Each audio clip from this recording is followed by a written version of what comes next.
आज का पहला पाठ दूसरा इतिहास ग्रंथ अध्याय 24 पद संख्या 17 से 25। जकरिया जिसे तुम लोगों ने मंदिर गर्भ और वेदी के बीच में मार डाला। यहोयादा की मृत्यु के बाद यहूदा ने नेताओं ने राजा के पास आकर उसे दंडवत किया। राजा ने उनकी बात मान ली। लोगों ने प्रभु अपने पूर्वजों के ईश्वर का मंदिर त्याग दिया और वे अशेरा देवों तथा देव मूर्तियों की पूजा करने लगे।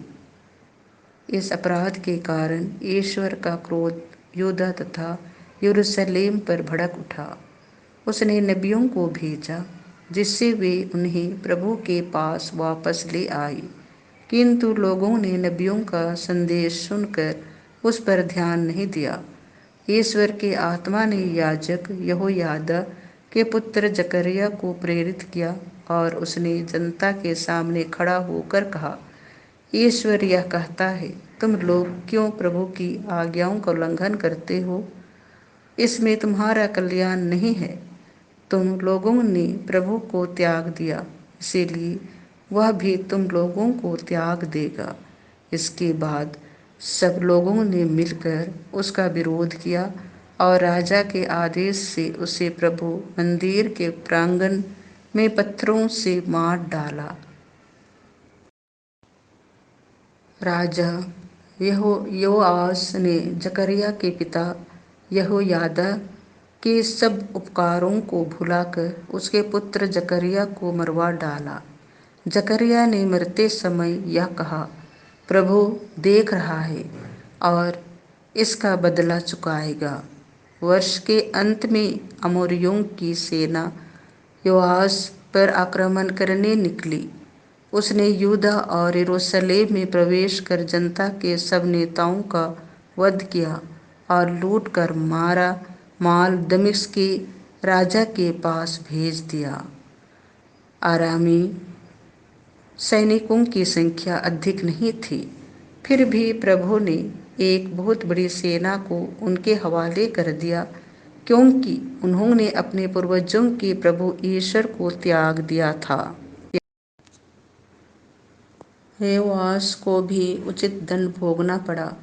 जब अमोरियों की सेना योआस को घोर संकट में छोड़कर चली गई, तो उसके दरबारियों ने उसके विरुद्ध षड्यंत्र रचकर उसे उसके पलंग पर मारा, क्योंकि उसने याजक यहोयादा के पुत्र का रक्त बहाया था।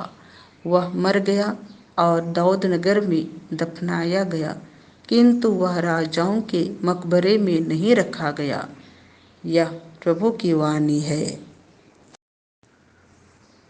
संत मत्ती के अनुसार पवित्र सुसमाचार अध्याय 6 पद संख्या 24 से 34।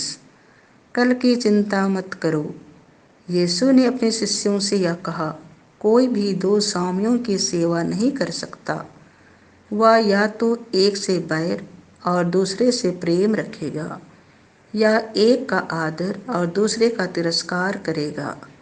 तुम ईश्वर और धन दोनों की सेवा नहीं कर सकते।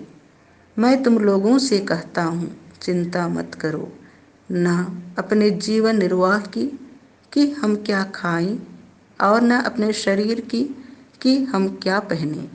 क्या जीवन भोजन से बढ़कर नहीं, और क्या शरीर कपड़े से बढ़कर नहीं?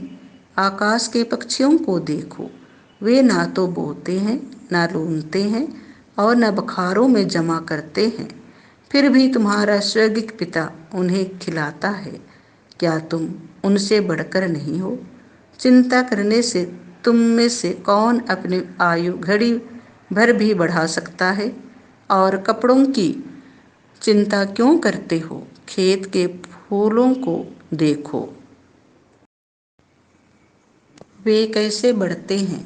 वे ना तो श्रम करते हैं और ना काटते हैं। फिर भी मैं तुम्हें विश्वास दिलाता हूँ कि सुलेमान अपनी पूरे ठाट बाट में उनमें से एक की भी बराबरी नहीं कर सकता था। हे अल्पविश्वासियों, खेत की घास आज भर है और कल चूल्हे में झोंक दी जाएगी। उसे भी, या यदि ईश्वर इस प्रकार सजाता है तो वह तुम्हें क्यों नहीं पहनाएगा। इसलिए यह कहकर चिंता मत करो, हम क्या खाएं, क्या पिएं, क्या पहने। इन सब चीज़ों की खोज में गैर यहूदी लगे रहते हैं। तुम्हारा स्वर्गिक पिता जानता है कि तुम्हें इन सब चीज़ों की जरूरत है। तुम सबसे पहले ईश्वर के राज्य और उसकी धार्मिकता की खोज में लगे रहो, और ये सब चीज़ें तुम्हें यूं ही मिल जाएंगी। कल की चिंता मत करो, कल अपनी चिंता स्वयं कर लेगा। आज की मुसीबत आज के लिए बहुत है। यह प्रभु का सुसमाचार है।